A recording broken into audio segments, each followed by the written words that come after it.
La chronique bourse, la quotidienne Zone Bourse, Anthony Bondin. Salut à toutes et à tous, on se retrouve dans ce point de marché Zone Bourse du lundi 22 avril 2024 qui s'appelle ce matin « Quand la tech tousse, Wall Street s'enrhume ».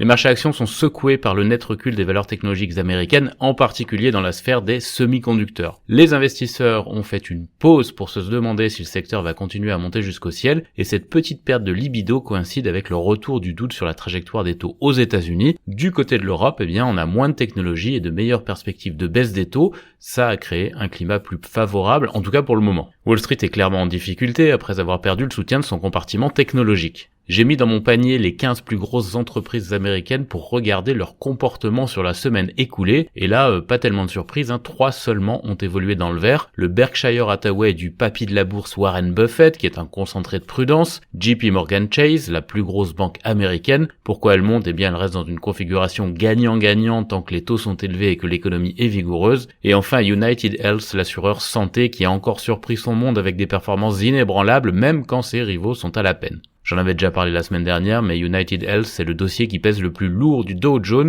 ce qui explique en partie le gain de 0,3% affiché par le plus vieil indice américain sur la semaine écoulée, alors que par exemple le Nasdaq 100 a chuté de 5,4%. C'est un peu comme quand le vieux joueur expérimenté vient mettre une rouste à son jeune adversaire et qu'il lui dit après « Oh, tu t'es bien défendu, mais il te reste quelques trucs à apprendre ». Côté baisse, en revanche, ça pique pas mal, la star Nvidia a décroché de près de 14% sur la semaine, comme Tesla du reste. La capitalisation d'ExxonMobil vient d'ailleurs de repasser devant celle du groupe d'Elon Musk, ça ne s'était plus produit depuis le début de l'année 2023. Et ça, c'est une autre illustration du match entre l'ancien et le nouveau monde. Apple, Microsoft, Alphabet, Meta ont fait de la résistance, ce qui ne les a pas empêchés de lâcher plus de 5%. Du côté du secteur des semi-conducteurs, au-delà de Nvidia, on a senti le sol s'ouvrir sous ses pieds après la révision en baisse des prévisions de TSMC, le géant des puces taïwanais. Mais cet avertissement de TSMC, c'est presque de la petite histoire. La grande histoire, c'est la disparition momentanée des espoirs de baisse de taux aux États-Unis qui rouvrent quelques plaies et de nouvelles conjectures. Et oui, il y a trop d'inflation pour que la Fed soit à l'aise avec sa politique. Même les colombes de la Banque centrale ont dû se résoudre à leur confitéor. Elles ont péché par excès d'optimisme, ces colombes.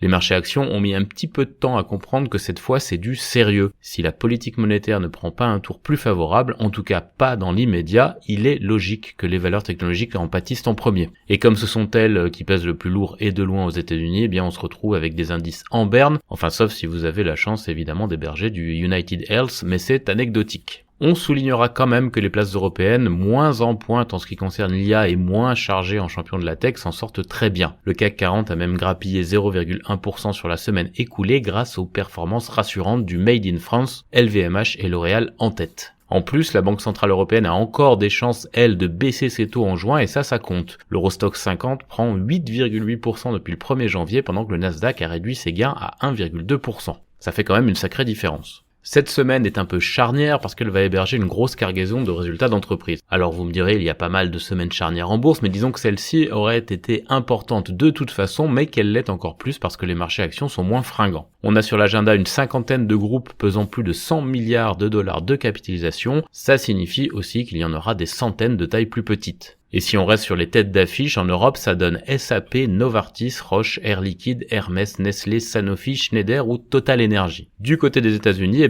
place à Tesla, Meta, IBM, Qualcomm, Boeing, Microsoft, Alphabet ou encore Intel. Il va sans dire que les valeurs technologiques américaines seront au cœur de l'attention cette semaine. Allez, je complète avec quelques informations à retenir pour bien démarrer notre semaine. Les parlementaires américains sont parvenus à un accord bipartisan pour débloquer des fonds pour l'Ukraine. L'enveloppe n'est pas aussi ambitieuse que prévu, mais elle reste substantielle. La situation ne s'est pas envenimée entre Israël et l'Iran au cours du week-end, ce qui a contribué à faire reculer les cours pétroliers. Le Wall Street Journal a consacré un article très documenté sur la façon dont la Maison-Blanche a œuvré en coulisses pour éviter un embrasement dans la région. Je vous ai mis le lien dans la chronique écrite. Le 4e halving du Bitcoin a eu lieu vendredi. Le halving, c'est la division par 2 de la rémunération des mineurs qui créent la crypto-monnaie qui intervient tous les 210 000 blocs. La récompense pour le minage d'un bloc est passée de 6,25 à 3,125 bitcoins. Le prochain halving aura lieu en 2028. La plus célèbre des crypto-monnaies cote ce matin un peu moins de 66 000 $ pièce.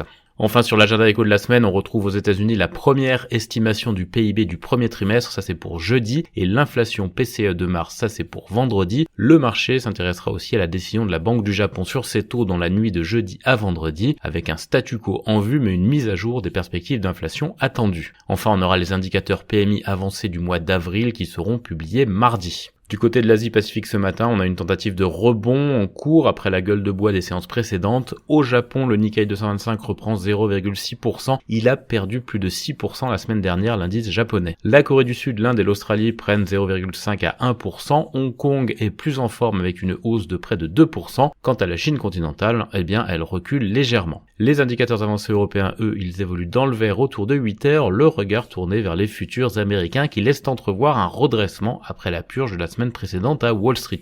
Dans l'actu des sociétés en France, on a quelques résultats de valeur moyenne, GTT, ICAD, Lumibird, Nicox ou encore Freelance. Alstom a cédé son activité de signalisation conventionnelle aux États-Unis à Knorr-Bremse pour 630 millions d'euros. Les travailleurs canadiens de l'Airbus A220 ont finalement rejeté l'accord syndical de principe et EDF Engie Equair demande une rallonge à l'État français pour les fermes pilotes en Méditerranée selon les Échos. Ipsen a signé un bel accord de développement avec Skyhawk Therapeutics dans le ciblage d'ARN dans les maladies neurologiques rares, avec un paiement initial et des versements d'étapes, le tout pouvant aller jusqu'à 1,8 milliard de dollars quand même hors redevance. Worldline a modifié son conseil d'administration dont la présidence sera confiée à Wilfried Verstraete. Covivio a déposé son projet d'OPE sur sa filiale Covivio Hotel mais n'a pas l'intention de retirer la filiale de la cote et Pearson Poon devient président du conseil de surveillance de ST Dupont. À l'international, on commence par l'Europe. 5 vagues de licenciements sont attendues chez UBS et elles débuteront en juin selon le Sonntags Zeitung. Henkel est à l'affût d'acquisition, a déclaré son CEO au FAS, et le projet de rachat du réseau fixe de Telecom Italia par KKR fera l'objet d'une décision de l'UE d'ici le 30 mai. Enfin, Hindenburg Research n'en démord pas contre Temenos en publiant un nouveau communiqué à charge. Du côté des Amériques, Tesla a baissé ses prix dans le monde sur ses véhicules et sur son logiciel de conduite autonome. La guerre des prix continue donc. Tesla, dont la capitalisation est donc rattrapée par celle d'ExxonMobil pour la première fois depuis le début de l'année 2023. Les négociations entre Salesforce et Informatica auraient échoué selon le Wall Street Journal. Blackstone propose de racheter Hypnoxis pour 1,24$ l'action.